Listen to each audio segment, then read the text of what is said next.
talking sports talk. So turn your dials up, it's live in the chop shop. We in the chop shop, we live in the chop shop. We talking sports talk, we live in the chop shop. We in the chop shop, I'm talking sports talk. So turn your dials up, it's live in the chop shop. Yeah, it's lit in the chop shop. Turn your dials up in the drop top. They ain't based to debate, but they keep it fact straight. Going 30 for 30, let's do a first take on Facebook Live from 12 to 2. Rob Hatter and Jim Hicks going back and forth like Carter Ray and Skip Bayless and Stephen Smith. From on the court, off the court, straight to the field. Not a man that steals, but I made it steal. To the octagon where I fight to kill. We go face to face, then you write your will. I don't play tennis, but I bring the racket. I'm on the floor, I attack the basket. Put you in the casket when I'm overlapping. Never showing mercy, cause I'm always snapping. Never showing mercy when I'm in the arena. Step into the ring, he hit me as I beat him. Step into the court, I'm never backing down. Killing competition, I'm smacking down. Let me get back to the other stuff at the chop shop, cause they cutting up. It's retro, coming to you live to the chop shop. Now let's turn it up. Yeah, we in the chop shop, man. Shout out to Jim Hicks and Rob Hatter. You can catch the chop shop live from 12 to 2 on Facebook Live. Let's get it. We in the chop shop, we live in the chop shop. We talking sports talk, we live in the chop shop. We in the chop shop, I'm talking sports talk. So turn your dials up, it's live in the chop shop. We in the chop shop, we live in the chop shop. We talking sports talk, we live in the chop shop. We in the chop shop, I'm talking sports talk. So turn your dials up, it's live in the chop shop.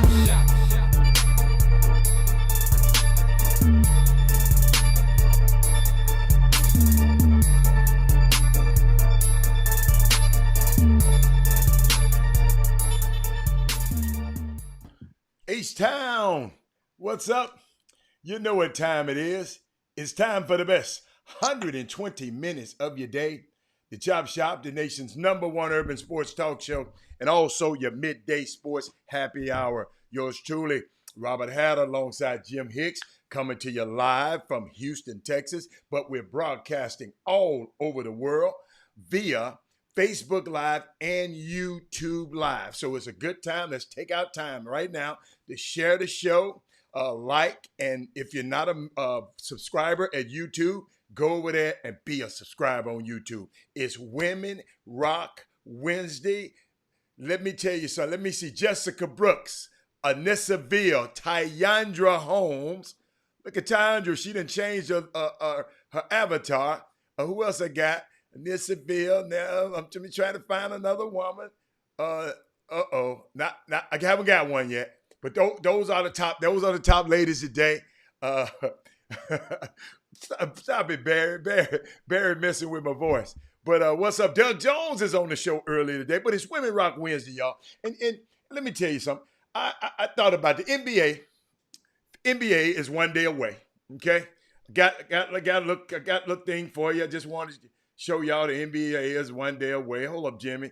I had some commemorating that today. Just click that little thing. Look at the Magic Kingdom. They got the NBA logo on the Magic Kingdom up there. I just wanted to let y'all see that. It's one day away from starting back up in the bubble. I'll give you that and get right back out of there. But Jimmy, if you told me, hey, Mindy Collins is in the building. If you told me that the coronavirus was going to break up a fight last night, because that's the way it looked last night, Jimmy. Last night, ladies and gentlemen, I watched a lot of women's basketball going back and forth. I'm loving this women's basketball. WNBA, hey, I'm coming. Y'all almost got me now. But I had a certain person, not going to call their name, Doug, but it's a certain person kept texting me back and forth talking about a certain basketball team. I'm not going to tell you that person's name. I just want y'all to guess. Talking about a baseball team. And what's the first thing he texts me? Carrera. And then the next thing, Carrera again. And all I said was one word. Mookie.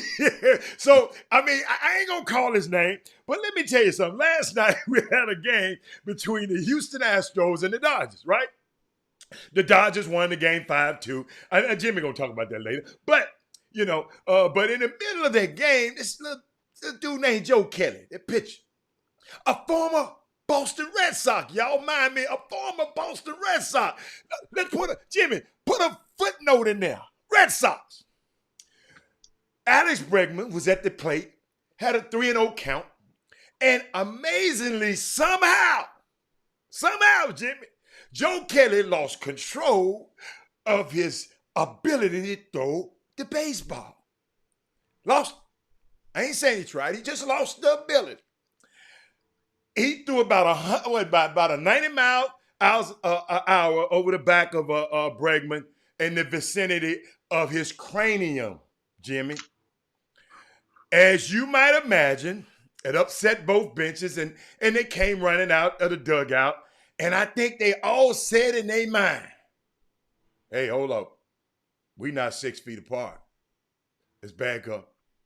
I mean, I think it just seemed like they just realized. They rushed out, then everybody just said, wait a minute. Because the fines for fighting in this coronavirus and getting spit and all that on somebody, they said they're astronomical. I don't know how, Jimmy, you might know how they did. But the dude, Kelly, Jimmy, the pitcher, made this crazy face. I know he's going to be a lot of memes. He's going to be all over the meme board this weekend. But guess what? He was a part of the Boston Red Sox team that cheated against the Dodgers. Now he on the Dodgers team. So, I mean, y'all got to explain that kind of stuff to me. I thought that was kind of a unique situation last night. But I hope that player call in today on the show. That player that person who kept texting me and talking about, and then he didn't text me no more. Okay? He texted me, and then he didn't text me no more. So, Jimmy, how you doing today, man? What's going on? Let me tell you something. With the Astros and that game, the Dodgers last night. An Astros fan, you could take that loss and come back, and this is the perfect type of loss for Astros to come back and beat the snot out the Dodgers tonight. Let me tell you why. The Dodgers only scored in 1 inning of their game. They scored all 5 runs in the 5th inning. Only 1 inning. So, mind you, the Astros, they pitched another player last night who had never went past Class A baseball. He finished the last couple of innings for the Astros. In 4 games, there have been at least 8 players who made their Major League Baseball debut with the Astros. These are facts. This ain't my opinion. It's a fact. Let me let this soak in. It's not an excuse. It's a fact. Dusty Baker has inserted at least 8 players in only 4 games in who made their Major League Baseball debut. So that explains how erratic and young our pitching staff has become in basically in 1 week. I like that. Once again, if you can hold the Dodgers to only scoring in 1 inning of the 9 innings, then pretty much you did a pretty good job. It's just that Astros need runs with the depleted pitching staff. They must remember they played and beat Seattle 3 out of 4 games last week. In each one of those wins, the Astros scored at least 6 runs. Hell, the one they lost, they scored 5. So if that tells you, if you're building I'm a numbers guy, and a lot of you guys are numbers guys as well. That means if you are just calculate on those just fragmented numbers, the games, that means if every game they've won, they've scored 6. And even every game they've lost 2, it's 5 runs and 2 runs. That means Astros got to score runs. Only 1 player, understand, last night, of course, Astros only had 4 hits. 4 hits the whole game. Carrera had 3 of those 4 hits And mind you, you were still leading going into the 5th inning.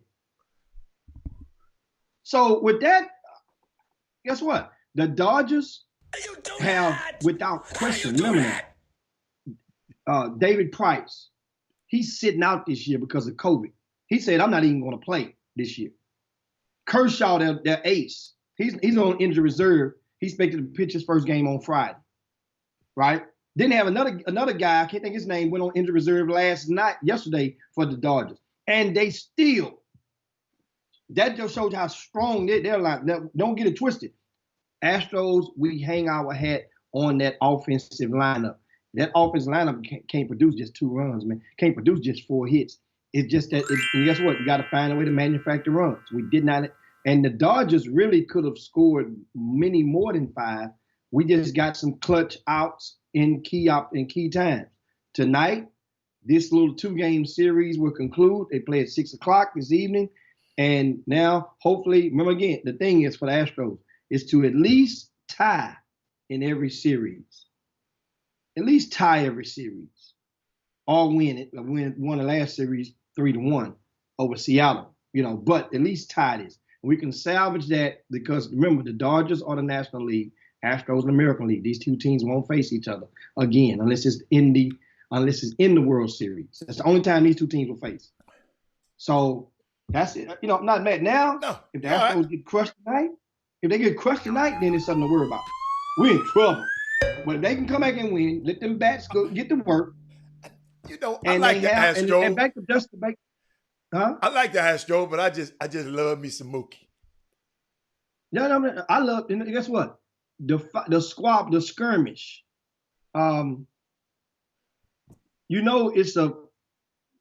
It's already, they broke the rule, Hatter, by going on the field. I know. So they weren't thinking about COVID anymore. So Major League Baseball inserted a new 6 feet apart, you're all right. No dugout clearances. They already broke that for this. They had broke that already. They get fined for that. Well, so they should have went on fault then. So that means nobody, and that's what happened. They probably just, realize. Guess what, Jimmy? I wasn't going to fight you because I don't know what you got. I don't know how you've been tested. I'm not finna whoop you. I'm gonna go on. I'm telling you, I'm going on with that one. Understand how the fights, how the thing started. This Carrera was at the bat after Bergman, right? You mentioned Bregman. I'm sorry, I said Bergman. You mentioned Bregman earlier. He had the 3-0 count and he put Bregman on base. Well, Bregman bats in the 4th spot. Then Brantley. Then I think Carrera was in the 6th spot, right?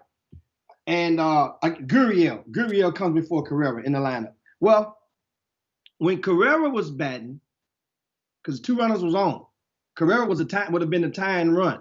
2 runs were on, it was 2 outs, and he got ahead in the count. I think 2-0, 3-0. Then Joe Kelly works his way back into the count and gets 2 strikes on Carrera. And before getting the 2 strikes, he had threw one at Carrera's head. This is in the same inning. So now, as he threw one at Carrera's head by being an empty stadium, guess what the hot mic catch? It catches Dusty Baker telling Joe Kelly, "You don't get back on the mound, you slim effer." That's what it. Now that word "slim" could have been something else. It could have been mother. I know what he said. He said, "Hey, effort." So Dusty Baker voice come from the dugout as Carrera is batting and calls the pitcher, get your skinny ass back on the mound. I'm just paraphrasing. He said a little.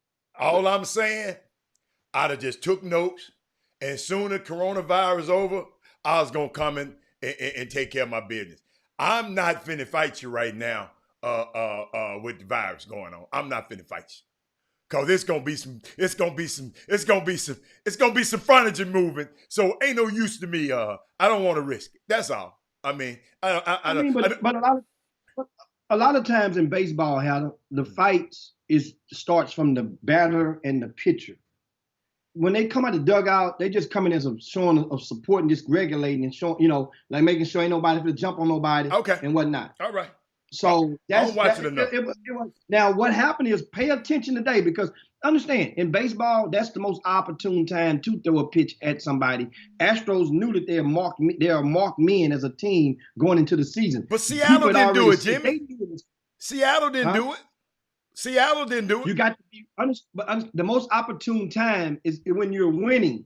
And Seattle didn't have the dog in the fight. The Dodgers were talking smack. The Yankees were talking smack. The Red Sox, those were three of the most visible, valuable teams that came out publicly against the Astros. So you know when they play each other, it's going to be fireworks.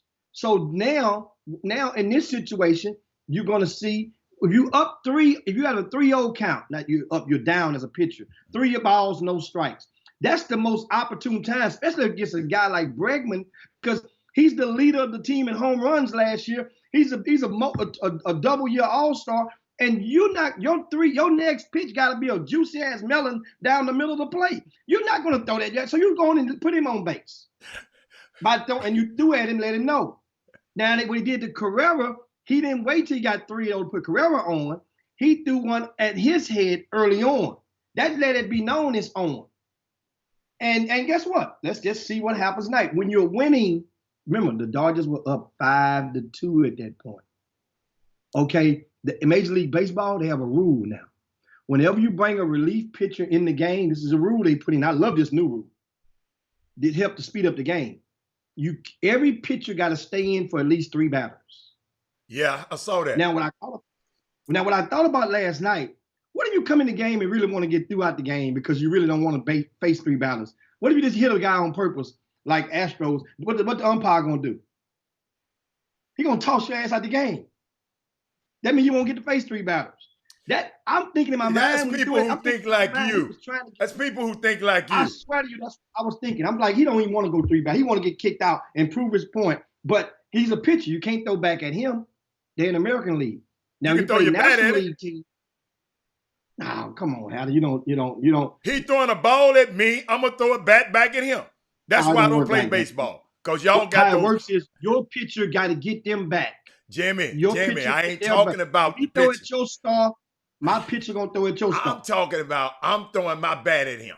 That's all. I'm just talking about. So I know we got to take a quick break, but Jimmy, when I get back, I got some women. It's some women that's been rocking around in sports. And guess what? I got a few things about women being rocking. Women rocking in sports when we get back. In just a second. But it's an important message from Matt Barnes coming up now. So I've been seeing a lot of celebrities make posts of late knocking everything Joe Biden has done. Everything. And I'm not mad. I understand and I get it. He's far from perfect. And as the black community says, he's not just going to get our vote for free. And I understand everything y'all are saying. But at the same time, my thinking is this close to the election, our goal is to get Trump out of office. So Biden is our only choice. And not voting is not a choice because not voting is a vote for Trump.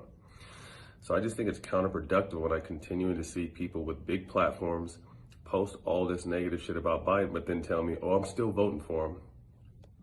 Then why post all the negative shit? I understand we want to see change. We want to see policies cleaned up. I get everything we're looking for. But I think what celebrities also have to understand is our fan base, sometimes, this is not to disrespect the fan base, but sometimes our fan bases aren't as engaged as we think they are. So a simple post like that could deter them from either not voting or voting for Trump. So I get we want Biden to clean this shit up. I'm with that. And I'm not even saying Biden is an answer that's going to turn everything around, but we also have to understand with Biden hopefully getting into office and 3 more Democratic senators and hopefully getting McConnell's ass out, that's how these policies that we want and fighting so hard for are going to get passed. So the question is, do we vote for Joe Biden, who historically hasn't been in favor for blacks and the mass incarceration and the list goes on.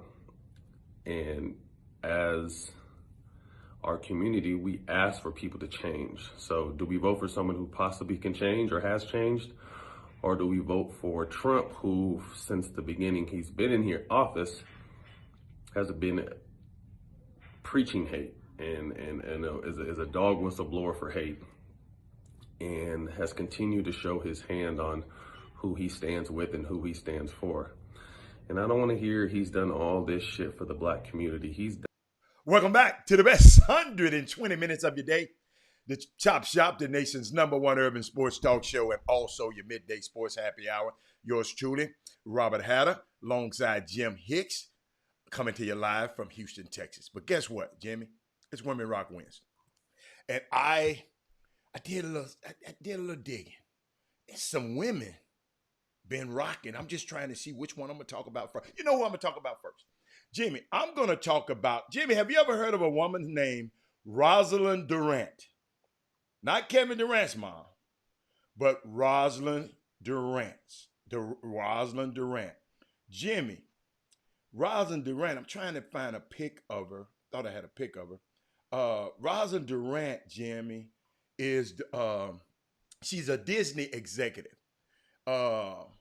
She was part of the restart of the NBA. She was the one, the point person with Disney. It's a black woman with Disney and Disney and and the NBA.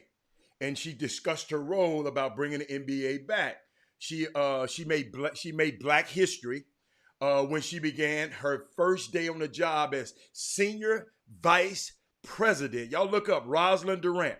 She is senior vice president of operations for Disney Springs, ESPN Wide World of Sports, the Disney Blizzard Beach, the Typhoon Lagoon River, and Parks, and on March 9th. Jimmy, she just got this job on March 9th. Okay, you got me? She is the first African-American woman to hold that position. Thank you, Anissa. Thank you, Anissa. But Jimmy, she didn't have much time, ladies and gentlemen, to get acclimated to her new job before the World Health Organization decided the coronavirus. So she said she didn't have the traditional onboarding, but soon as she had to get in there, she had to get to work. And but when y'all see this bubble, and you were talking about Adam Silver, and we're talking about everybody else, include this woman's name, Rosalind Durant, in this discussion, Jimmy. It's just unbelievable. But I mean, I'm just sitting there saying, wow, that we had. I would have never thought it. Sometimes, Jimmy, sometimes we just don't understand. Black women rock. But these black women, I mean, they just when you put them, that's why I know we was talking about college coaches and stuff like that. To corporate America, to the CEOs of the colleges, to all these people, all we asking for is an opportunity. Look what happens when you put this woman in this. Let me look up some of the stuff. What she been? She was somewhere. I think she been with ESPN for a while. But y'all look her up, and I'm just excited about her because I didn't realize. Hey, when we walk on that campus, the reason the bubble is the way it is because of Rosalind Durant. She is one of the key people in there. Jimmy, what do you think? What do you think about old Roz, Jim? I mean, it's a good move and plenty of inspiration for a lot of females and people, minorities in particular, coming up. So that is awesome. And as you see, 2020 is a year that will not be of any surprise. I mean, as far as what can happen, it's been peaks and valleys in this year, and that and that is definitely one of the pleasant surprises. Speaking of, I had some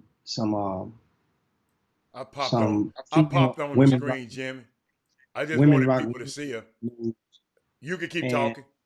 My Women Rock Wednesday news today, and normally our Women Rock Wednesday, I'm an equal opportunity distributor of Women Rock Wednesday, so this may not be a minority of when it regards to the current race as it is in America.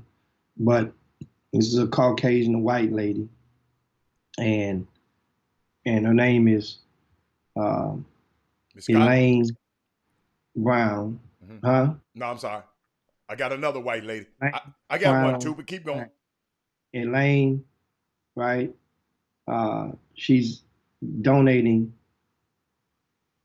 how would I say it, $2.9 million to UCLA.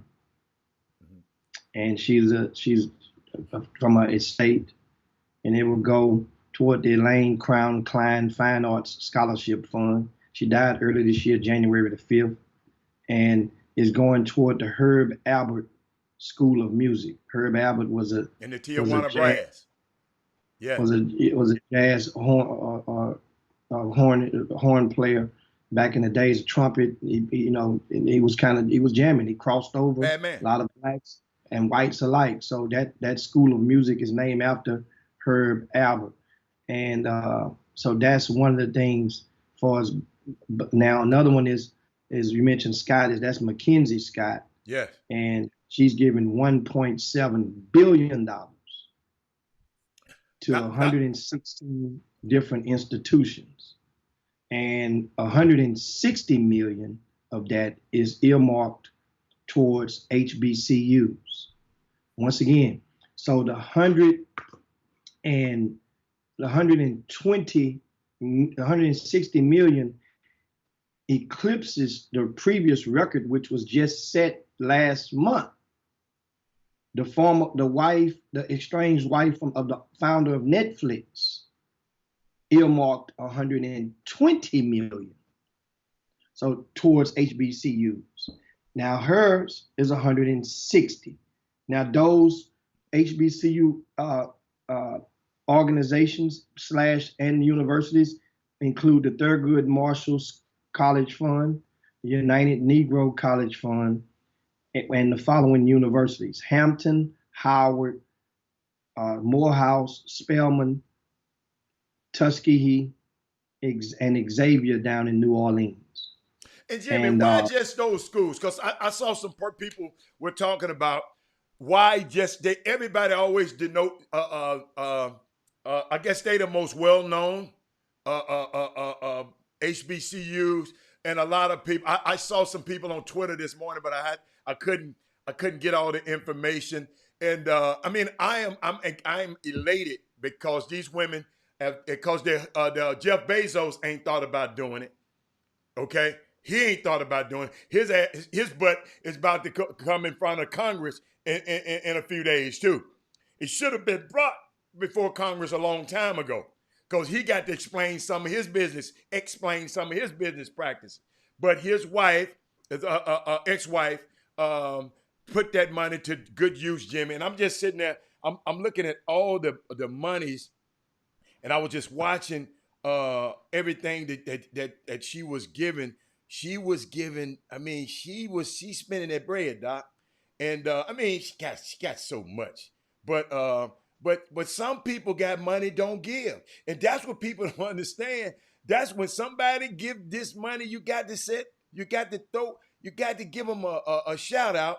Of course, Jimmy, she gave money to did you say the LGBT community? Did you mention that, Jimmy? She gave money. I didn't mention it, but that also I was just okay. She gave money to 133 million to gender equality, almost 400 million to economic mobility. She gave 55 million to empathy and bridging divides. She gave 72 million to functional democracy. She gave 128 million to public health, and she gave 130 million to global development and 125 to climate change. Thank you, Mackenzie Scott. Mackenzie Scott. We appreciate you. She took her name back. She didn't want to be known as Bezos, Jimmy. She took her name back. So, Jimmy, I got something else. Since we went the other way, let's go back. Let's go back. Virginia, have you ever heard of Santia Deck? Santia Deck. No. She makes history, they say, again. She's the first woman athlete to own a sneaker company. Black woman. Santia, Santia Deck, Deck. Look her up. Not just a limited time collaboration, nor a collection with one of the big names in the game. Santia Deck has founded her own sneaker company. She is the first female athlete to do so. It's called Tronus, Tronus. It announced itself to the world on Juneteenth, 2020, and a demand has exceeded all expectations. Look her up, Santia Deck.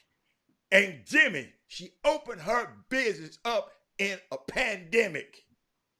And she breaking records in this space that was traditionally reserved for men.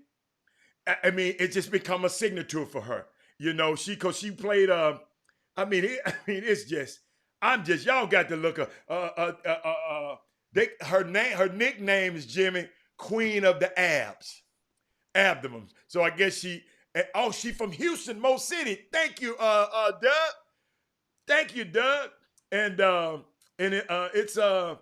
just wanted that she rocks today. And Jimmy, I just had to get those out, man. Those I'm so proud of those women today. I mean, I'm just proud of them. Thank you, Anissa. And I hope if you already knew about her, you already knew about her. If you didn't, I am so glad that the Chop Shop can bring you stuff that the regular you're not gonna get this from CNN. I am just so proud of her. I'm just so proud of her. So, Jimmy, we can go to a break now. And also, we come back. You had a couple of questions and okay, from Darryl and one from Rod Wells. Okay, they have a couple of baseball questions, which is great because the conversation, that's how indirectly, guys. One of the ways that a lot of more of our black kids will find more interest in baseball is by hearing a lot of black adults talk or watch a little bit more baseball. Not saying you got to, but then that's how the same thing goes for soccer. Hell, we just had speaking of Women Rock Wednesday, we go into the break on this note. Hell, Houston, shout out to the Houston Dash. The soccer team just won the championship over the weekend during the pandemic. And James Harden is a part owner of that team, by the way, but keep going. And so shout out to the Houston, the ladies who got down that field and took care of business. And you know what? And little coverage. And I didn't realize the championship wasn't even in Houston. It was in like Utah. Yeah, it was in Utah. How I found out about it, Jimmy James in his press conference talked about it. So that's the thing. So we go to a quick break. We come right back. Meanwhile, it's the first opportunity we give you guys, and we invite you to share the show right now. So when we come right back, a few more people will be able to join this next conversation. We'll talk some NBA. We'll talk a little bit baseball, and then I also address a lot of your questions and comments that you have in the Boom Boom Room. That's how we rock on the Chop Shop. Be right back. And Tyler Hero, so far, doing everything well for Miami through these first couple of scrimmages. Another turnover. DeAnthony Melton sends it ahead. Ja Morant sends it through. Well, you don't normally see that kind of creativity with that type of athleticism. Sweeps it out. Robinson quickly, too. Good hustle. Broken up. The Kyle Anderson steal. The lob for Morant. Big time finish for the rookie out of Murray State. Rookie point guard has hops. He runs the... Yes, sir.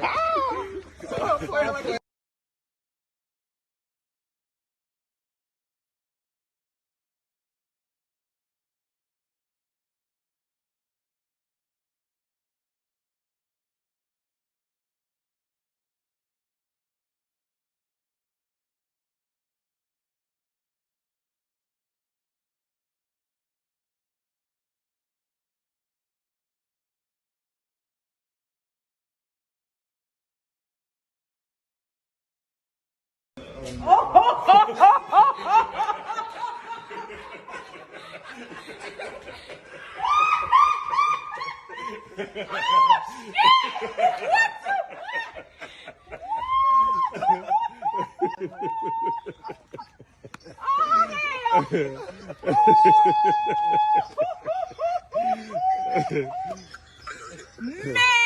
how Corey look.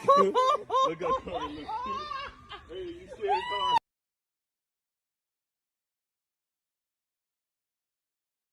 Welcome back to the best 120 minutes of your day. The Chop Shop, the nation's #1 urban sports talk show, and also your midday sports happy hour. Yours truly, Robert Hatter, alongside Jim Hicks, coming to you live from Houston, Texas. During the break, I wanted to share that with y'all. That was Ja Morant, young man, from Murray State, wasn't projected to be a top player in the NBA. Played on Zion Williamson's team, AAU team, but it was so unique. He bought his dad a car first about a month ago, and now he's at the bubble. He was sitting down in the bubble. I guess he got a little bored and thought about his mom and bought her a car. And I thought I would share that with y'all, the reactions of both parents. Young man doing big things. He's in his rookie deal right now, but if he keep it up, he'd be one of those guys that get a max deal. So just pray for his health and his family. But that's a great job. But Jimmy, what were you talking about? We had questions. Yeah, one somebody had a couple of baseball questions. One, I think Daryl Barnes in the YouTube Boom Boom Room. He mentioned that it's 9 rookie pitchers. I said it was at least 8. I didn't know the exact number. I know and that the Astros have pitched. That is a Major League Baseball record for the season. For any season in the history of baseball, they broke it in the first week as far as the amount of rookie pitchers that have made a debut in a Major League season. Wow. And then also, Rod Wells asked, what's my opinion of the extra innings rule that has been implemented this year for Major League Baseball? And in case you did not know, Major League Baseball this year implemented a rule, to help. They put several things in place to help speed up the games, in which they're working. The very first Astros game, they were coming back from the commercial break, and the pitcher was 2 or 3 pitches in, because those normal breaks, these guys are getting it in. So what they've done in extra innings, you start each inning, each at bat, with a player on second base. So player on second base, right? And that batter, whoever's on second base, just say, for example, if the 4th batter of the order is up to bat, then that means the person who batted 3rd, he automatically goes and starts the extra inning on second base. If it's the 9th batter in the batting order that's up to bat, the 8th batter will go on second base. And that's normal. Now, if it's a pitcher that's supposed to bat, then it's any position besides a pitcher, because as you guys know, the DH has been implemented this year for the first time ever in the National League. So most teams have the DH in place of a pitcher in batting. But that's one of the things that I want to add to you guys as far as baseball. And I got another Women Rock thing, Jimmy. I want to not really apologize, but I want to reemphasize the other day when because when you know better, you do better. I was sitting there. Doug sound messy. All I said, Jimmy, I posted on there. Did y'all notice that Ja Morant bought his mom the more expensive car? But that's how you do. But hey, moms, Jim, Doug, all you got to do is go look at Mother's Day. Moms get better gifts than fathers on Mother's Day. Go to the restaurants. On Mother's Day, you can't get in. On Father's Day, shoot, you can bring anybody. But I'd like to, what's up, Stacy? I'd like to have another shout out to Kyrie Irving. And Jimmy mentioned it on Monday, but I didn't study. I didn't read all the stuff and didn't find out certain things he did. But I want to personally said, man, do your thing, young man. Let me talk to everybody who didn't know. Kyrie Irving cut a $1.5 million check to help cover the financial issues the WNBA players who opted out of the 2020 season for all different reasons. Okay? They are missing out on paychecks. He didn't care. He said, I don't care. I want to hear the money. Because of the COVID pandemic and other reasons, they're unable to play. Kyrie stepped up in a big way and said to those women, he talked to them on the phone. He said, I got y'all. Don't worry about it. He catches a lot of flack all the time. He is a punching bag. What's up, my nephew on the, what's up, baby? He's a punching bag for people always making him the butt end of every joke. They said when the girls talked to him on the phone, Stacy and Trina, they said he was excited when he was talking to them. He was excited about giving them the money. You know how some people just give you the money? They say he got on the phone and they say he made it clear. You don't have to talk about it. Notice he hasn't came on and said anything about it. He hadn't had no press release. He said, this is for y'all. Do what you want with it. He's also said he's doing this for his mom. His mom passed a long time ago. He said Queens, Wednesday, and this Women Rock Wednesday. He said Queens run his life. Women run his life. To put it in perspective, he knows that women run the show. And guys, we better get with it. I mean, we just better get with it. And he said there are going to be more things that he would be doing.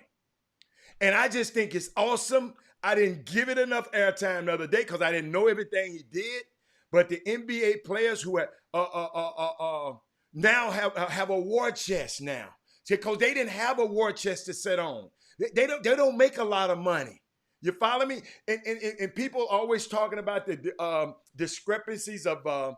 I talked to one WNBA player. Says she understands the money gap between the players. We're not but 20 years old. That team been together. That league been there for 75 years. So it's But she did say, but Robert, what about the companies that women own? Our women are the CEOs of. Our women sell women products. Why aren't they sponsors? And hold on, I got something else for you. Let me tell you what else Kyrie done did, because he ain't gonna never tell nobody. I had to go look it up. He donated $323K and $250,000 for meals to the New York to help during the pandemic. So that's 323 and 250. Add that up just for the pandemic. Then he donated $200,000 to Beyond Burgers in New York Food Bank.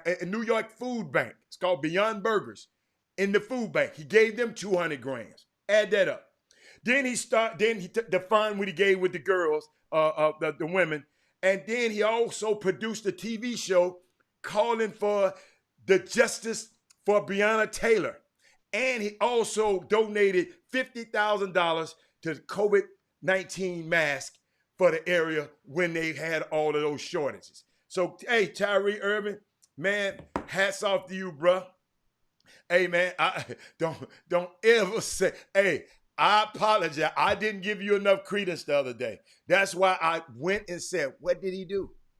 What did he do? We need more Kyries, but he did say he got more stuff coming that he's going to do. Yeah. So I just wanted to add that. Let me explain, add some understanding to it.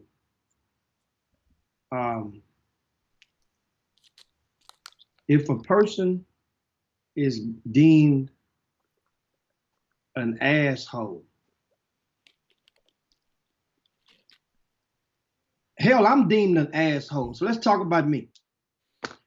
I got players out of jail.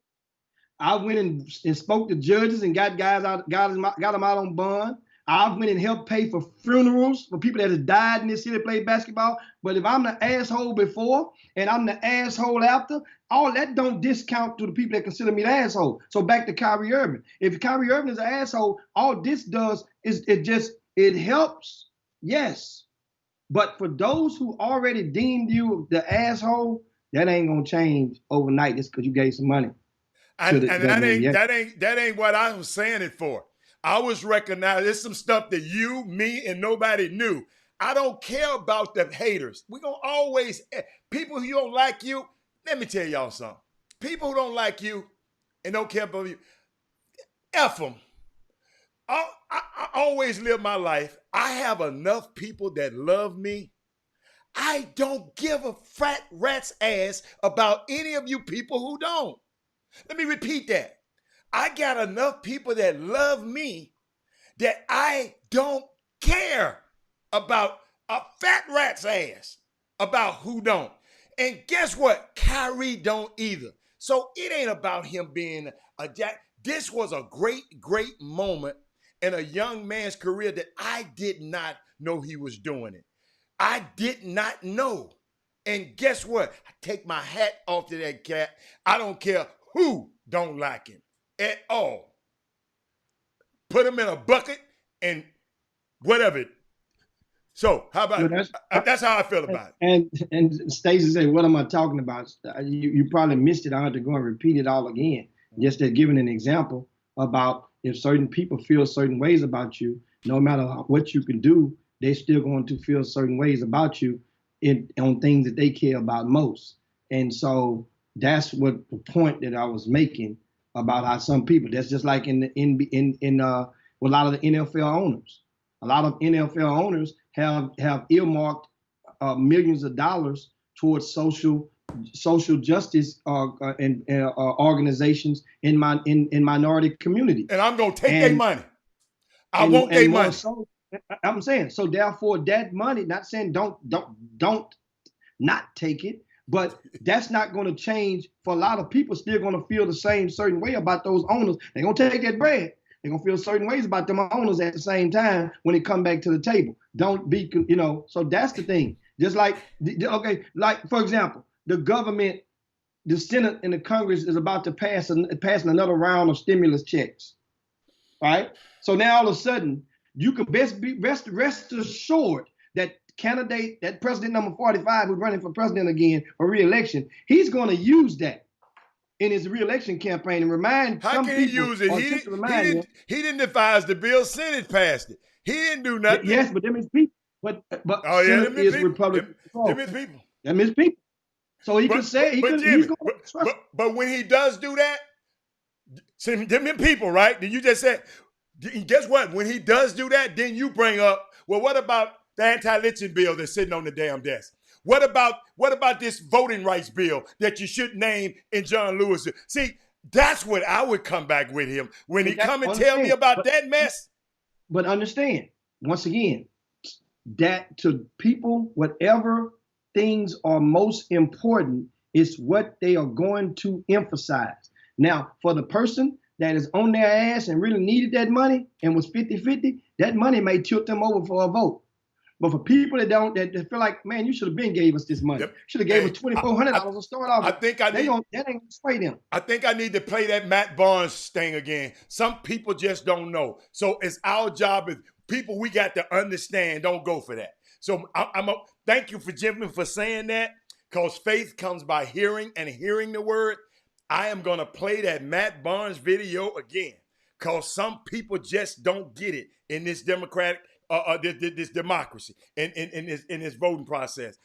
You just said some people, if he do that, they might want to vote for him. They just need to be educated. That's all. Because a guy like me going to come and tell him, look here, homeboy, what about these two bills that's on your desk?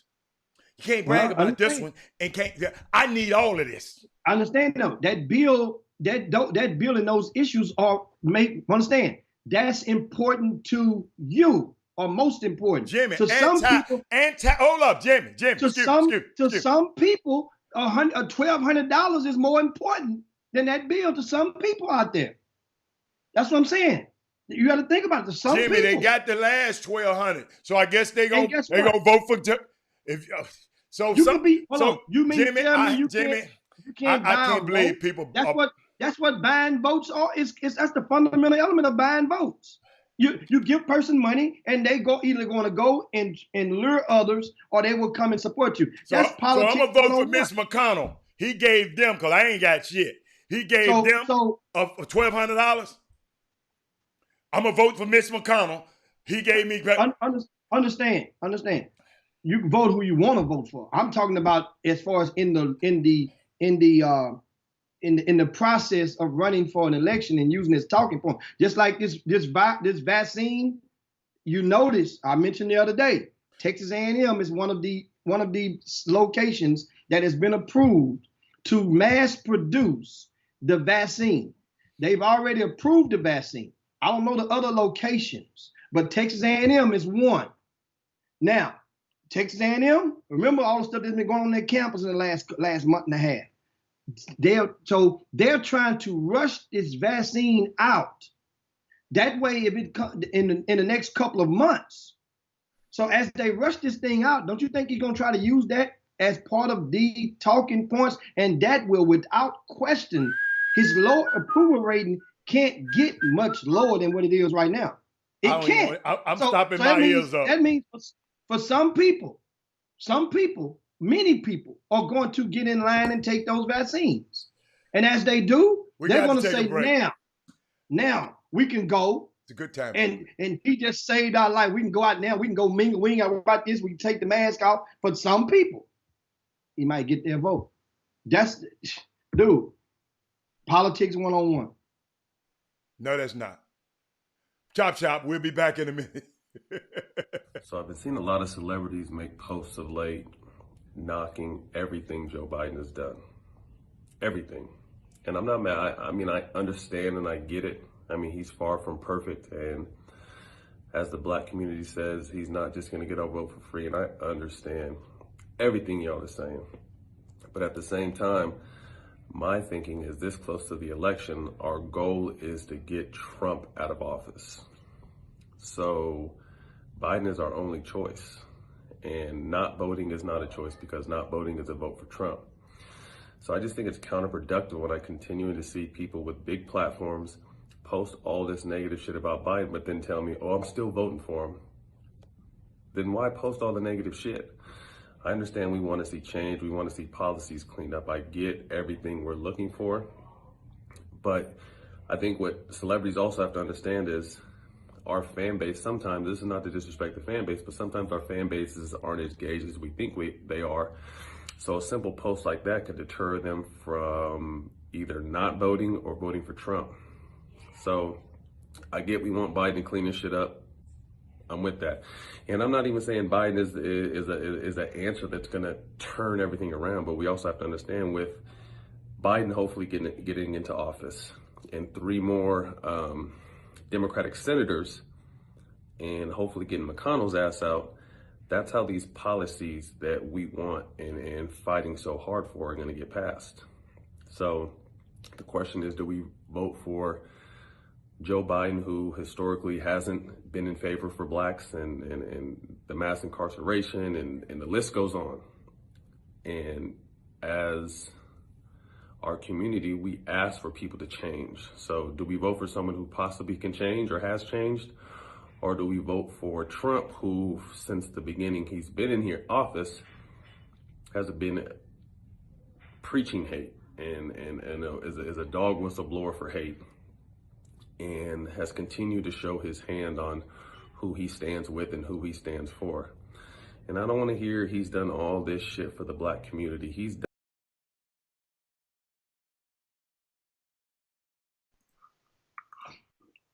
Welcome back to the best 120 minutes of your day. The Chop Shop, hit the wrong button. The Chop Shop, the nation's #1 urban sports talk show, and also your midday sports happy hour. Yours truly, Robert Hatter, coming to you live from Houston, Texas, and Jim Hicks coming to you live from Houston, Texas. But we're broadcasting all over the world via Facebook Live and YouTube Live. And if your Facebook follower or viewer do me a favor. You got friends. Tell them to go over to YouTube and subscribe to YouTube and hit that bell. So the bell there, hit the bell, and that'll give you notifications, and then you'll be good. So I mean, where we going, Jimmy? We got a guest coming soon. Is the guest going? How is the guest coming in? She just Well, gonna call in. we're gonna do the as promised. Uh-huh. This not necessarily we don't call her a guest no more. She got a key. Mm-hmm. You know, we got a key stashed outside the door. We just tell her where the key is. She just get in. She let herself in. We cut the alarm off with our cell phone. Let her on in. And our former intern Dorian Branch, remember she came and joined us in the Boom Boom Room a week ago, and we pledged the opportunity for her to join us with a brief minute segment of on Women Rock Wednesday. And what she's going to do today is do it. She's going to do it live over the phone.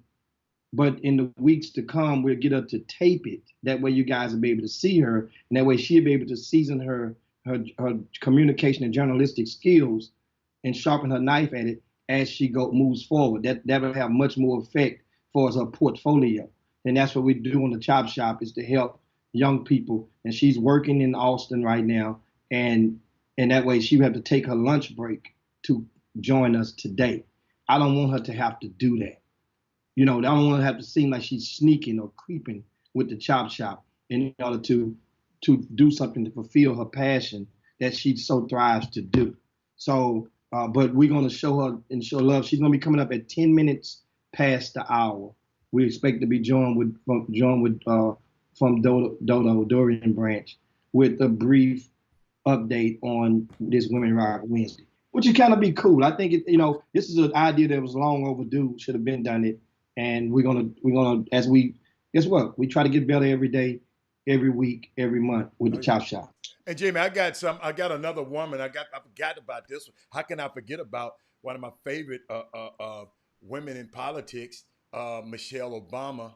Well, women in that was her husband. She was the first lady, but she was on a call with some of the key executives in the NBA and the Players Association the other day. I don't know if you remember that, but she talked to C.J. McCallum, Chris Paul, but they said in the article they're talking about, for example, they were just asking, they was talking to her and asking her about what can we actually do? What's some actionable items? I thought it was Tuesday. She dropped her podcast. Michelle Obama did too.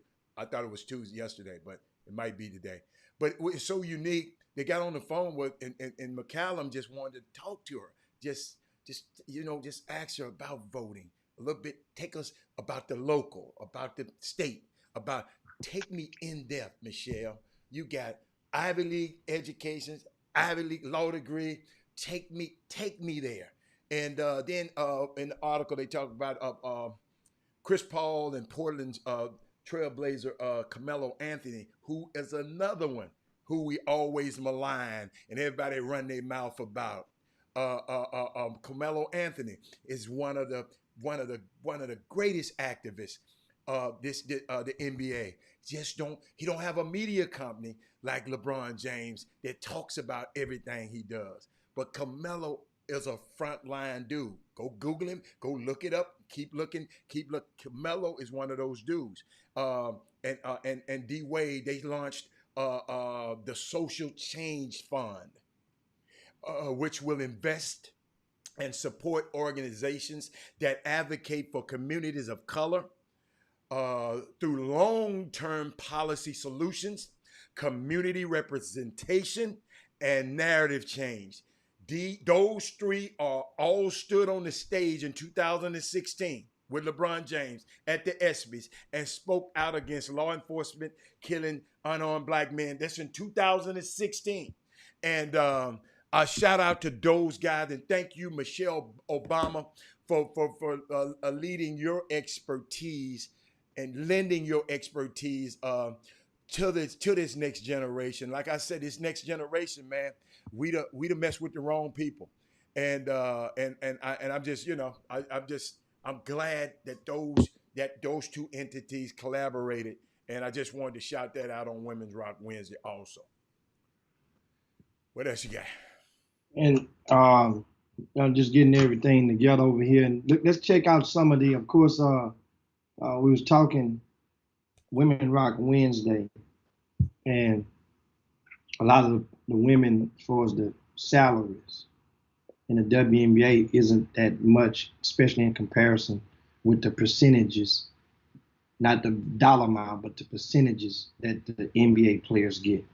And but however, the opportunities, I remember last year we had Kelsey Bone on the Chop Shop, and she's a former high school All-American from Dulles High School, went on to South Carolina, played under Dawn Staley, then got to Texas A&M. They won a championship and played in the WNBA for a number of years, as well as being overseas in Turkey.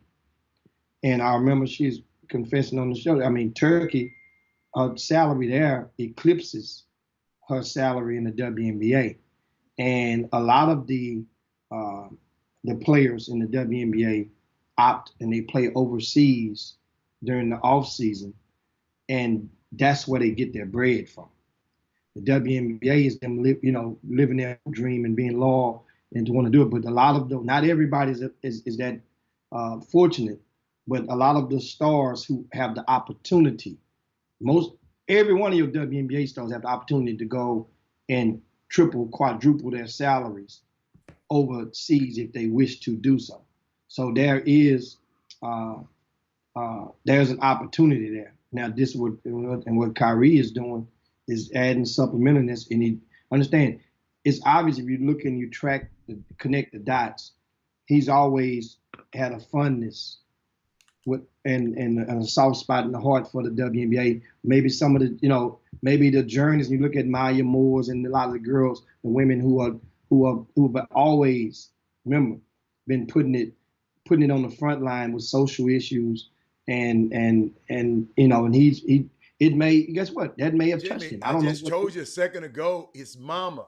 He's always talking about his mom. If you read up on Kyrie, always talking about his mom. So these women are moms. These women are very important in his life. I thought you probably wasn't listening. Yeah, I'm talking about is the reason, just understand there's a reason and there's other things that also make you grow more fun, other than just the simple being a female and you have to pee sitting down. There's more to it than that. So that's the thing, but at the same time, I want to acknowledge about last night in sports. I saw something last night in sports I thought I'd never see. And y'all got to help me. I wish Trey Phillips was on. Trey was on here. And women, y'all got to hear me on this one now. But I saw something last night that I just never saw. 2 players on a professional team were married to each other. I thought I would never see. I didn't say I didn't think I would never see it, but it would just surprise me. That's what happened last night.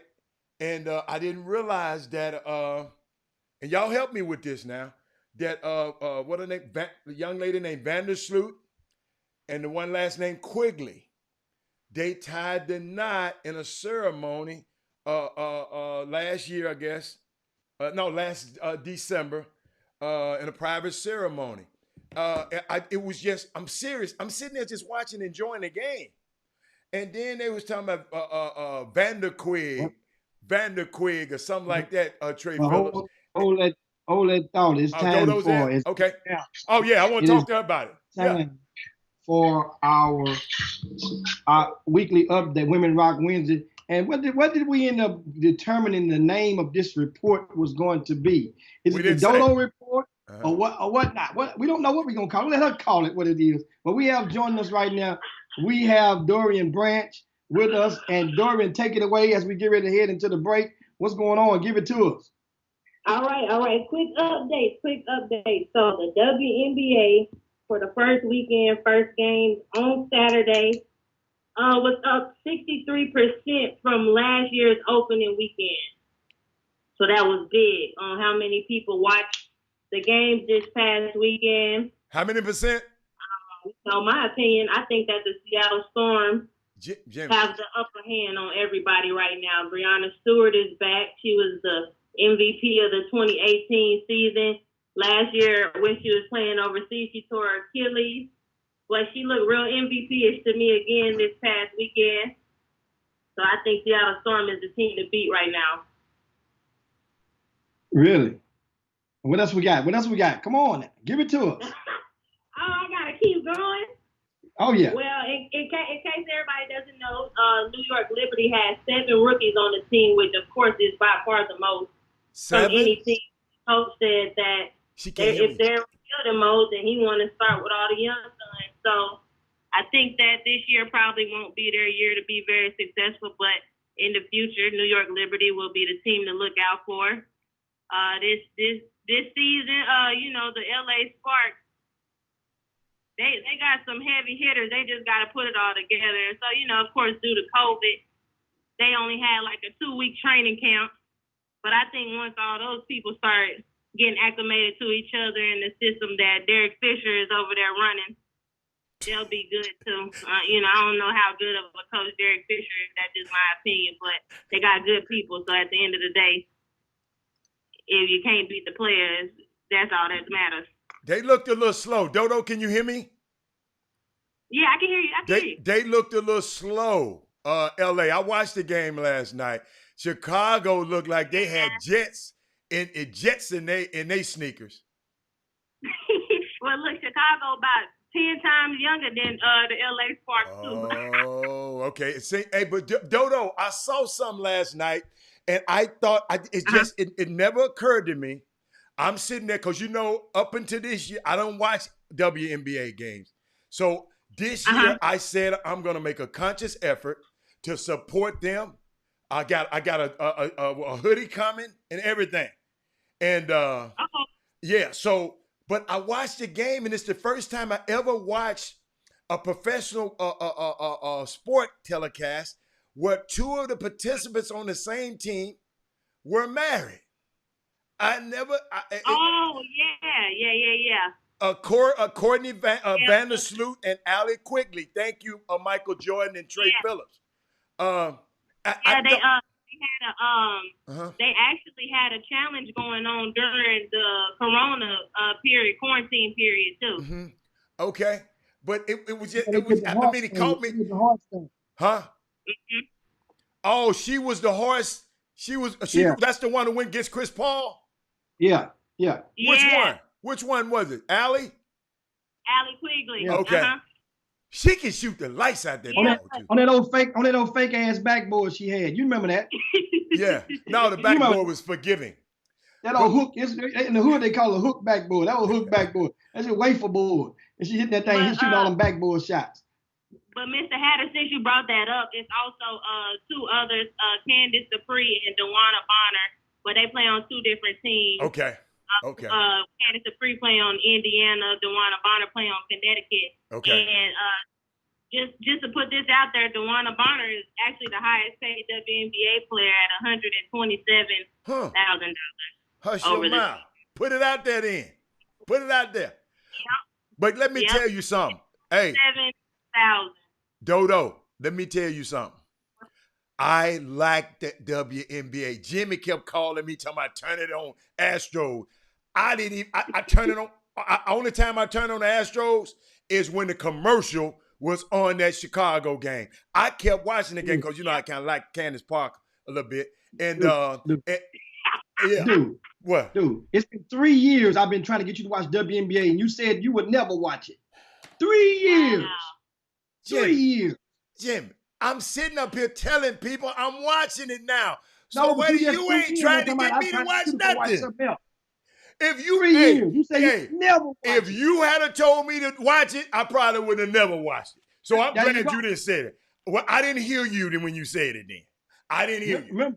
Remember, that goes to show the art of paying attention, which once again, I didn't pay. Listen, read my lips. I did not pay attention.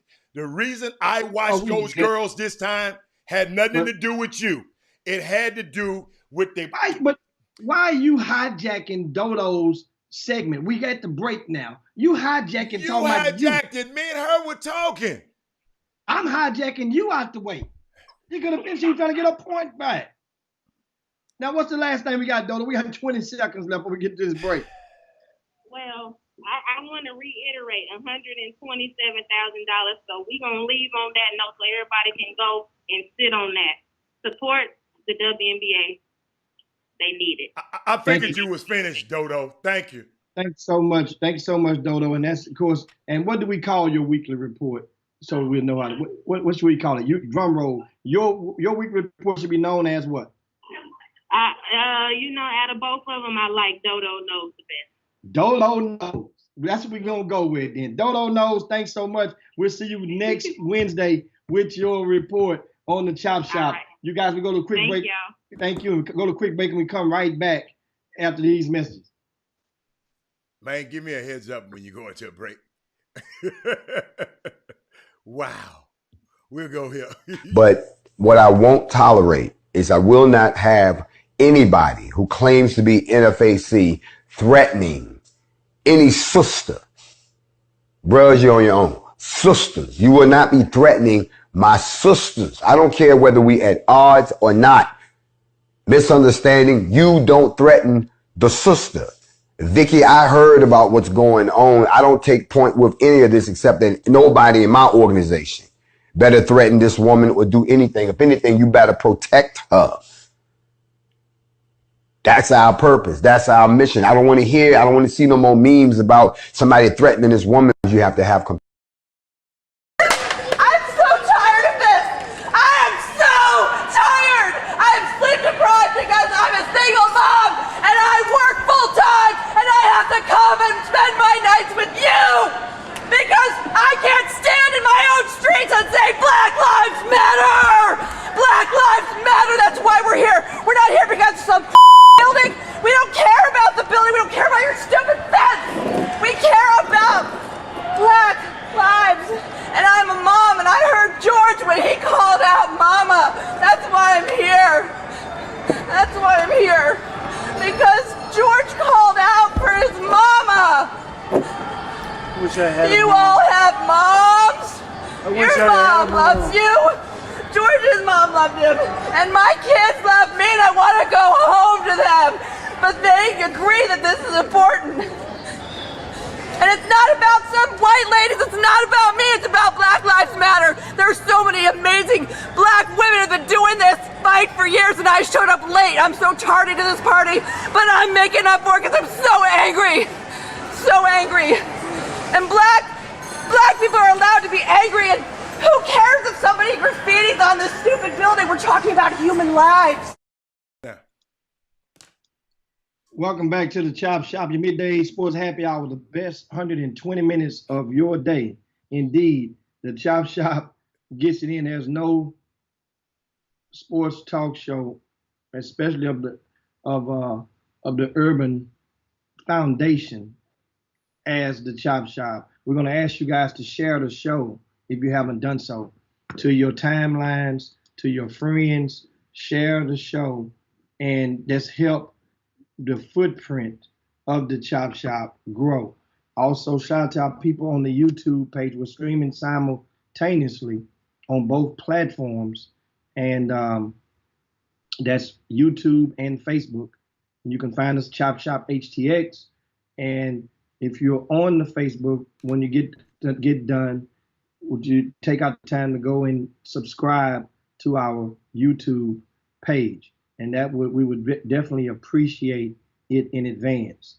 I want to go, and as promised, we will dive into one of the things that I noticed tonight in social stuff, just giving you a tip. We're trying to track down Master P, and it gave a soft commitment that he would join us on the Chop Shop. I know he's hot right now because his new show is about to start, series about to start on BET tonight. So shout out to him, and we'll get him when time permits to come and talk some hoops. Remember, he played basketball, and albeit exhibition season in the NBA. You know, it sold some tickets, you know, but at the same time, he also was a member of the team at University of Houston briefly, if I'm not mistaken. So now, I got some grassroots stuff out in that mailbag. Has been sitting there. I know you got some stuff as well, and we can Oh, go. I got a player I like. Why you find it? Jimmy, I got somebody who I like.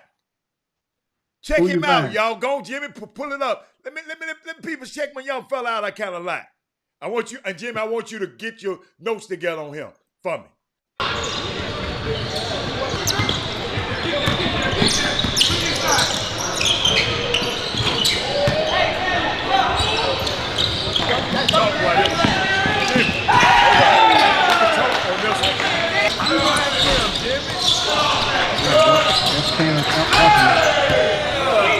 Somebody was mentioning that name the other day. Whoever did that, yes, I like him. Yeah, wait a minute, what school did he go to, Jim? He's at Beaumont United High School. Oh, that's the kid at Beaumont. See, that's why I don't really know it. That's one of the two. Okay. Remember now, Beaumont United will have two young men that will be easily ranked among the top 5 in the area in their respective class. Okay. He's a rising junior. The other young man is a rising sophomore. I like him. Like him. And Terrence Arsenault that's him with the rock. And as you see, that's how we rock on the Chop Shop, and being able to give young men a little bit more exposure to you guys and becoming a household name. Beaumont United, as a team, you guys can catch them in action. Remember, they won the Super 16 last year. That's the fall high school championships. They beat Dickinson in the championship, albeit Dickinson, Tremont Mark did not play in the championship game. Beaumont United lost one of their starters. He had to go get some stitches. I think he had bust his chin or no open. So that kid at Beaumont United lost is not the equivalent of Tremont Mark. So Beaumont United, remember, they won the Super 16. So the next time as a team, you guys can get a chance to watch them would be at the Super 16 in 2020. That would be October the 2nd through the 4th. October the 2nd through the 4th. And that's the first weekend in October. And we host this thing every year. I've hosted it every year since 2004, the very first Super 16. So we get a chance to see these guys in action, and as well as a lot of other schools around the area. Here's what I got. Now, this is some good stuff.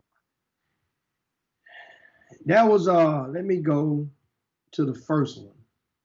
And the first one from the mailbag is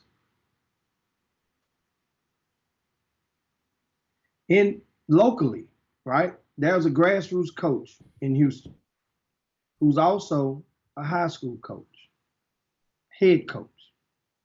And the thing is nowadays, this is why it's so funny, because I saw it coming about 10 years ago. And I mentioned, remember, it used to be an abundance of high school coaches would express their displeasure for the grassroots sector. And the thing I brought up, I remember it was right around the time the Yates was on fire with the undefeated season, the mythical national championship of 2009, 2010 season. I say, well, what about the high school coach who's also the grassroots coach? If grassroots is so bad and they don't teach nothing, do you really think the same coach who's coaching at the high school that's winning, possibly going to state or competing every year, having good players, he takes his school shirt off and then go laces up and volunteer in the evening time? He all of a sudden, does he become so he don't know what he's doing in the evening, but he does know what he's doing at school?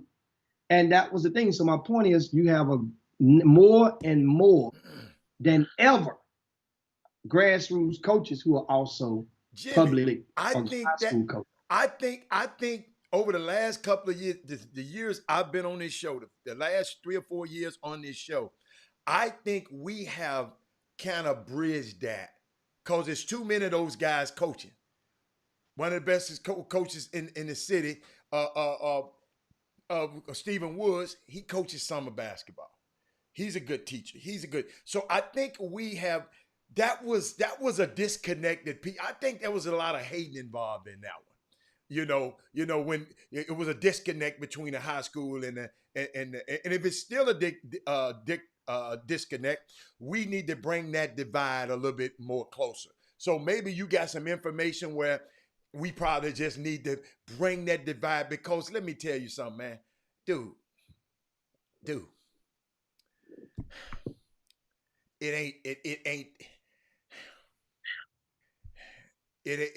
Coaching, all of y'all are some pretty good coaches.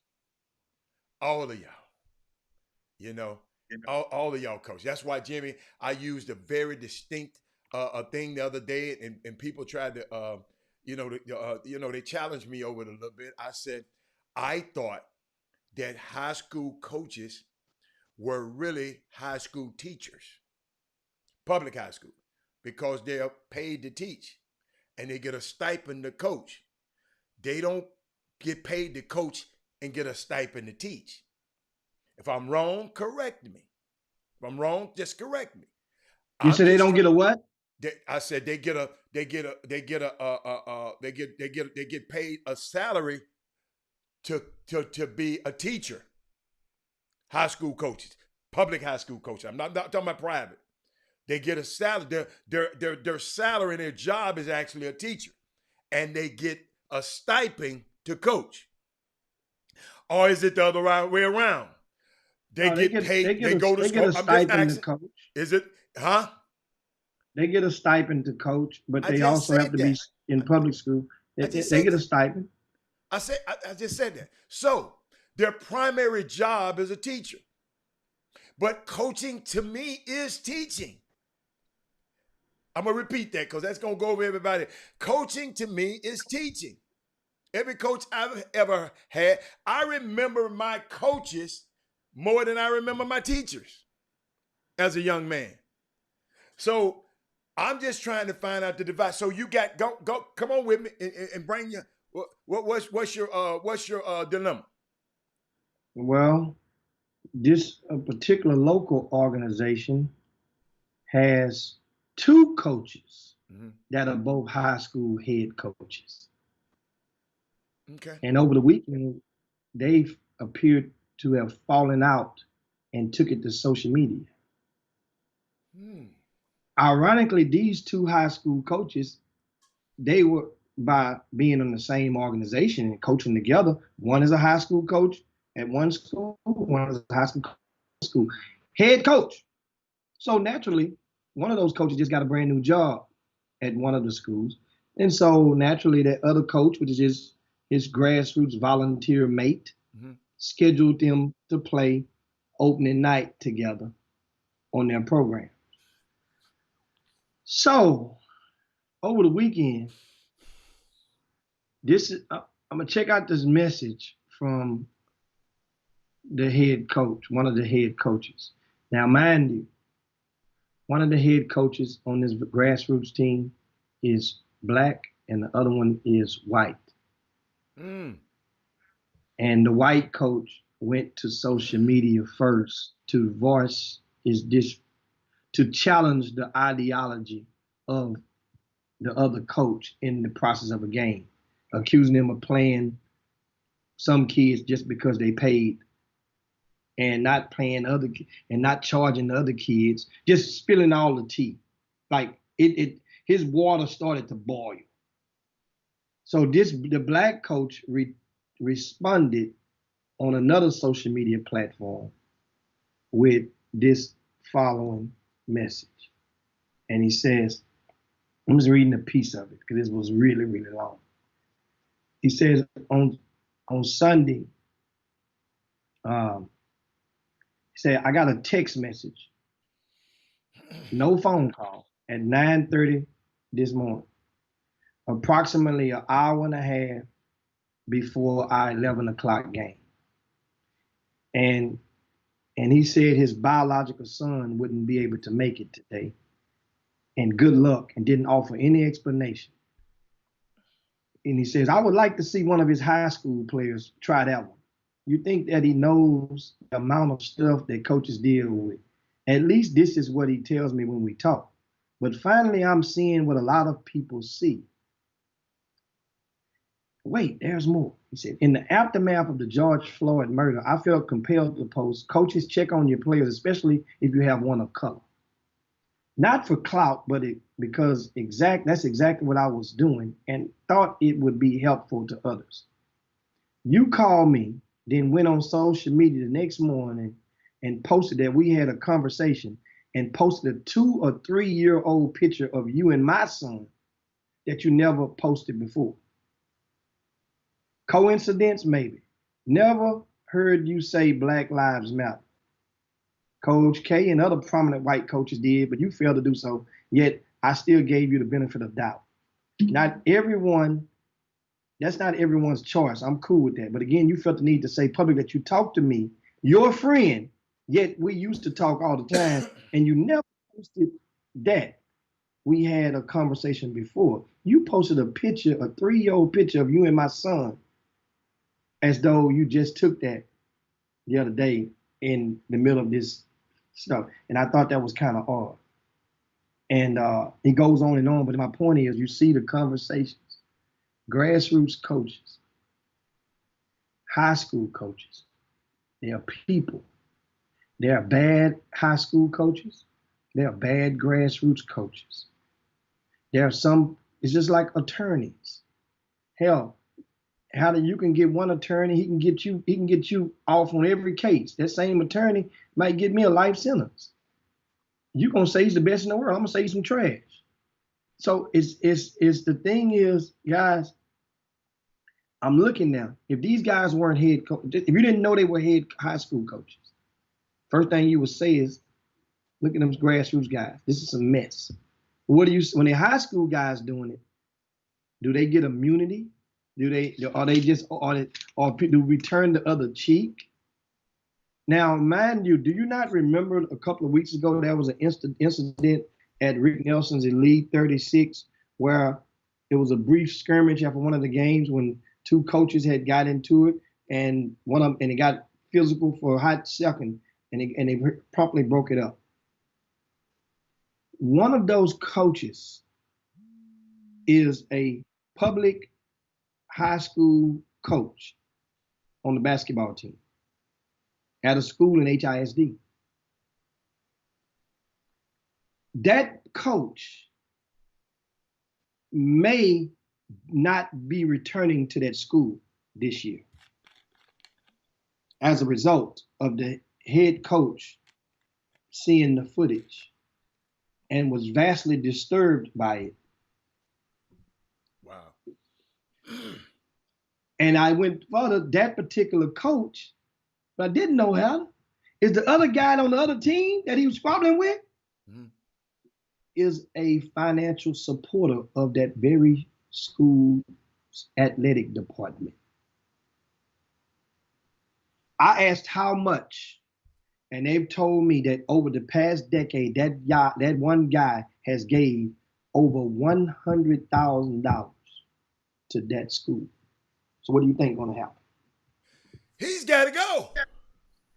You see this? Got to go. Wow. Understand? So How? dude, Go on. so you have to be. So Jimmy, the moral. I mean, just what I don't know is some stuff that I don't know, and you're privy to. But man, if we in these positions of power, to whom much is given, much is required. If you can't handle yourself, I told y'all I was coaching the little 9-year-olds and 10-year-olds, my son a long time ago. And when I saw the video of how my face was looking, I stopped coaching. I watched myself on video. I said, man, I scared the hell out of them little kids. They were just some cool little kids. They thought I was crazy. But I didn't like the way I was looking. Sometimes y'all might have to go and coach. I'm telling you, it worked for me. I said, I ain't volunteering coaching nobody else kid ever again because I don't know how to coach. I don't know how to teach you how to play golf. I'm too impatient. I can't teach you how. That's why I have high regard for teachers, because I can't do it. I take my hat off to them. I can't do it. That's what I was telling. So educators, summer coaches, when you're in these positions of power, you got these young kids actually looking up to you. I got young kids coming back telling me about on the franchise All-Stars team, telling me about some of the greatest experience he's had in his life was when he was on this team. So we shaped some of these kids' lives.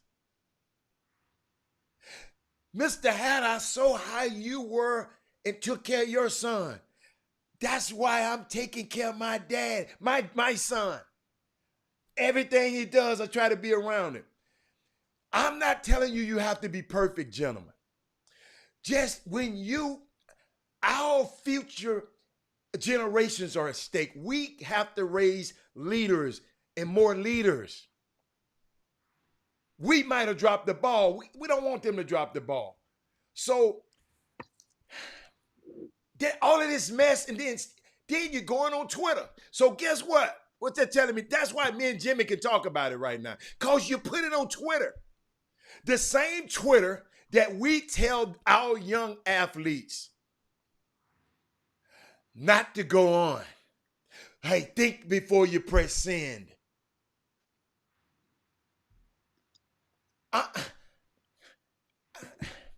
Come on, man. Come on, man. Come on, man. Because this might start something else. This Twitter beef right here might start something else. Let's not do that, man. Other people might like that. OG don't like that, man. No, I don't like that, Doc.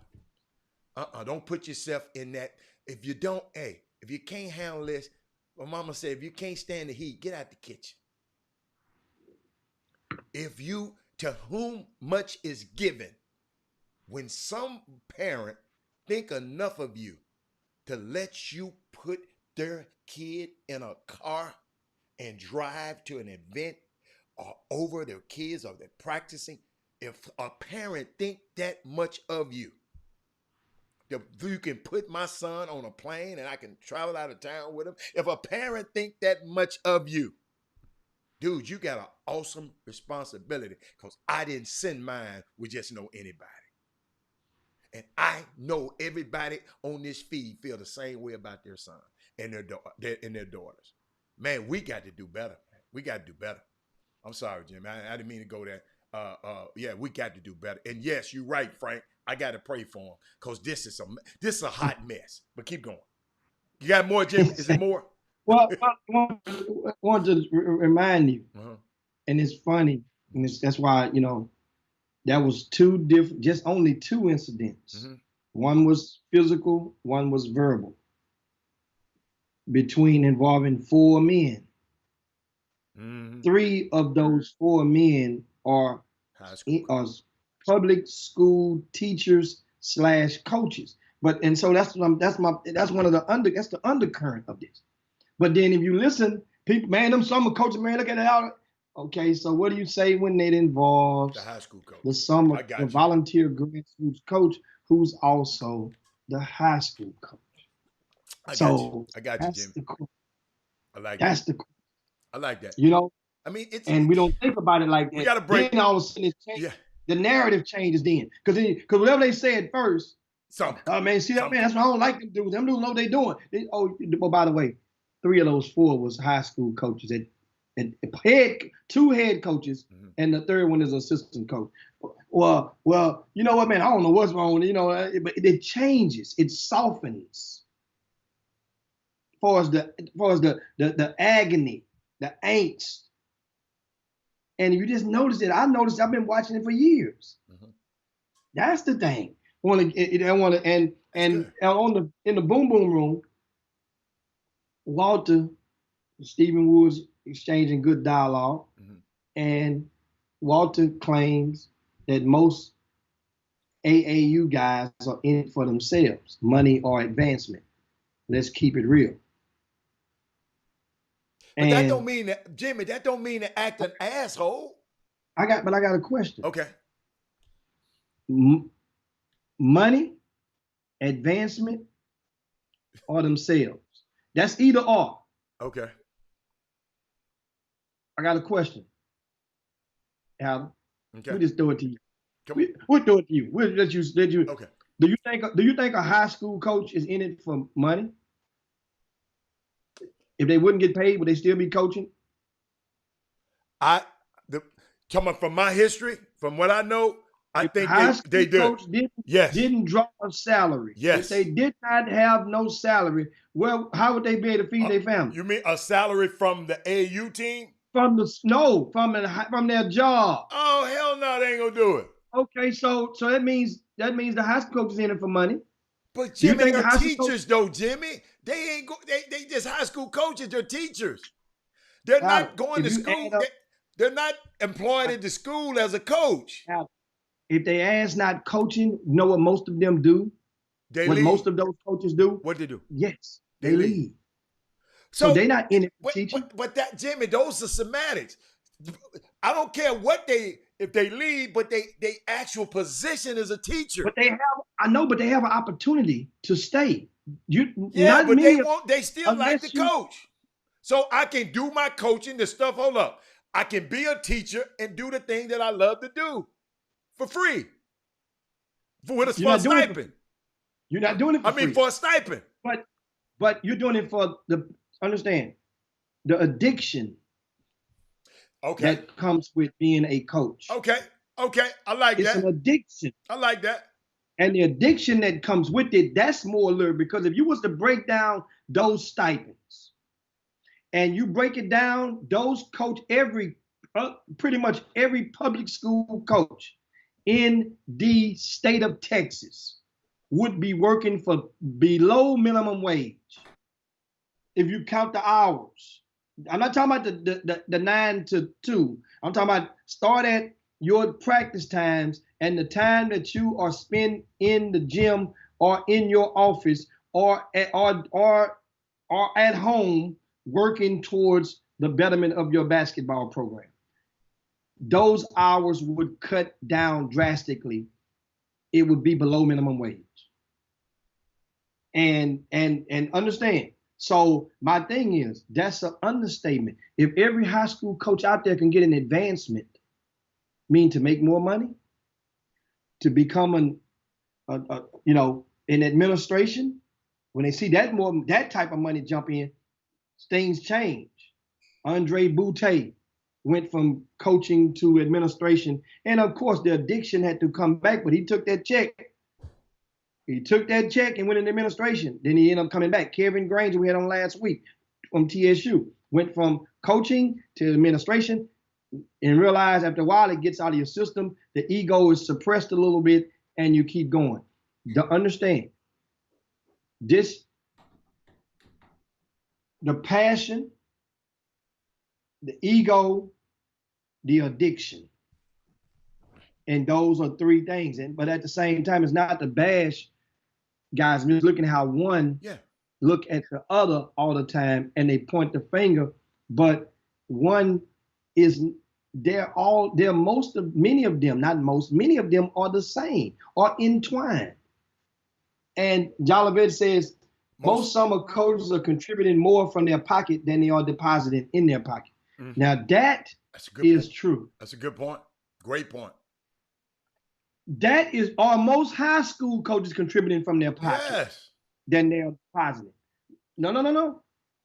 Listen to what I'm saying. Listen to the whole question. Mm-hmm. Are most high school coaches contributing from their pocket? I mean, after the money comes into their pocket, taking it back out, not what you're giving up before it comes to. I got you. You see, I got you. Are most high school coaches? Can you honestly say that that most high school coaches are giving more than what's coming in, or meaning that, first of all, grassroots, there's a quest. Don't get it twisted. Let's not make it seem like it's not there. There's a quest for many guys that get into grassroots, most of the people that gets into it because of a relative, of a son. Yeah. Most. That's how I did. Most. Yeah. Most people get into it now. They stay into it because you're addicted. Jim. In some form or fashion. Jim, I got out of that thing so fast. Jim, hey, I guess I wasn't addicted. I got out of that thing soon as my son could play good enough to play on somebody else's team. Man, I said, y'all can have this. I don't know. It's just, and Jimmy, I don't like the climate. Or what? Grassroots? Summer basketball, grassroots basketball. I just don't like the climate. Nothing I can do about it. That's the whole thing. We're talking about the coaches now. The whole climate. Scope. We're just talking about the coaches now. The whole dynamic. Not the great thing about these kids being able to get a scholarship and go. That's the greatest thing I love about that. Those kids being able to go and play in front of evaluators and coach. That's the great thing. It's just the people and the politics and the mess that goes on with it. I just don't like it. I can't stand it, and I always voice my opinion about it. And like you said one day, man, these people are addicted to it. They are addicted to it. I'm watching. They can't help it, and it's unbelievable that I just said and I'm not trying to be all great. I just didn't have that mindset to understand that, man, I got to go to this tournament. I got to go to this tournament. Anybody, whoever was around me in summer basketball, man, where we need to show up. If we need to show up, I'm going to show up. If we don't, I'm out. I'm gone. Because I had a life. Basketball, the summer basketball didn't define me. Because I had a name before my son ever had a name. People don't know me just because my son played basketball. Some people, Jimmy, their identity is caught up in basketball. Their whole identity. I'm so-and-so, so-and-so. I'm with the Houston Jaguars. And their whole identity is caught up in it. Listen to me, gentlemen. I'm not condemning nobody. I'm just telling you to make a self-analyzation of yourself. If that's what your identity is caught up in. Because guess what? A lot of people, we wouldn't know them. If their son wasn't good or their cousin wasn't, something. I'm just telling you. So I guess these guys got their hold on, and the guys who were arguing over, let me get back to them. Man, and Jimmy, somebody texted me a minute ago. It's important. The parent told me to bring this out. If a parent, said, Robert, say that one more time.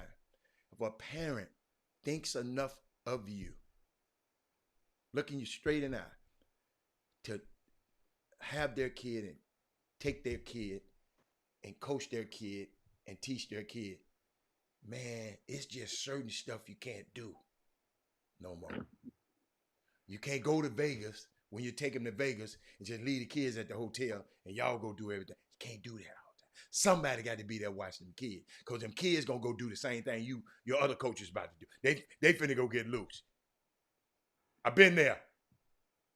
I told y'all the story. So it's awesome responsibility when you have somebody's kid, man. That's their precious baby. Might be just a guy to you, but to these mamas on there, to these daddies on there, man, this my pride and joy. This why, and I think, Jimmy, sometimes these guys think these kids, they pride. No, it's the mamas and daddies. And mamas and daddies, I'm gonna give it to you right now, Jimmy. Mamas and daddies, I empower you right now. Man, take back control of this thing, mamas and daddies. Come on, Jimmy. And what we do is we had another incident. Okay, let's go. Let's incident. That took place out of state. And this took place up in the Midwest, up north.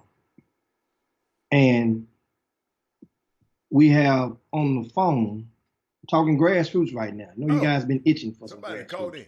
Who we have on the phone, the chop shop right now? Are you there? I'm here. How you doing, sir? All right. What's going on? Tell us what you got a story to share with us. Something that happened this past weekend, right? I wasn't there, but I watched a whole lot of it from Facebook Live and Baller TV. Tell us what city was this event in, and what's the name of it? The event was it was called Bullseye Basketball Series, and it was in Indianapolis, Indiana. It was held at Vest Choice Fieldhouse, which. Oh, I've been there a couple of times. Okay. Now, what happened? It was held in Fishers, Indiana, which is a suburb, or upper middle class suburb of Indianapolis, about 7 minutes from Indianapolis proper. Mm-hmm. And it seemed like like I said, the guys who put it on, they're friends of mine, but I don't know. It seemed like the ones before this one always seemed to be great, organized, ran tournaments. Mm-hmm. I don't know. This one seemed like it just spiraled out of control. How? People's from what I gather, people were promised. I mean, I'm just gonna tell you some of the things I've heard. Mm-hmm. Just I've heard some things like they were promised 6 games and only played 3. Players teams were adding players, going into bracket play. They didn't play in pool play. People paying $35 for watching their kid for 1 game or for a whole week. So it's just $35 just to get in. Don't matter, like I said, whether you came in to watch your kid play 1 game or play 5 games. To me, that's a whole bunch of crock. I mean, some of us are fortunate enough to be able to afford, some of the finer things in life. But $35 to a single mom that has 1 or more boys is asking a lot. Whole lot. I've seen personally with my own eyes, watching live, some parents that just couldn't afford it and turned back. As a man, that hurt my heart. You know what I'm saying? That's tough. So you there? Yeah, I'm listening. And yeah, that's tough. Man, I'm sitting there. A woman, Mindy Collins, one of our contributors on the show. I hope you can hear me. And just imagine you got a family of 5 want to go and see your son. Hey, that's me. I'm married with 3 kids. I got 1 son, 2 girls. So that's me. But one of them don't have to pay, right? Because they playing, right? Right. So you had to pay for 3. That's a lot. Pay for 4. 4? Okay, yeah. That's a lot, Doc. Wow. $35? I'm going to tell you the truth. Yeah. I got it, but I wouldn't have went. I wouldn't have went. But then here's the thing. I wouldn't have paid no $35. Here's the thing.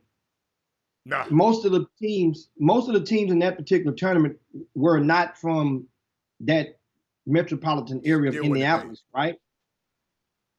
Man, listen, my son plays under the Bates Fundamental brand. Okay, Bates Fundamental. Okay. Huh? Bates Fundamental. Okay, yeah. My son plays for, they didn't play because the last 2 weeks they've been in something called the Adidas Midwest Circuit. So we've played in Indy the last 3 weeks for sessions. It's our bye week. That's why a lot of the other big-time teams out of the Ohio, Michigan, Indiana corridor didn't play. Because we came from 4 months of being off, via COVID to having 3 straight sessions, and this was the down week, and then they scheduled that tournament. That tournament could have had double or triple the teams if they'd have waited 2 more weeks. And was that a weekend pass or a day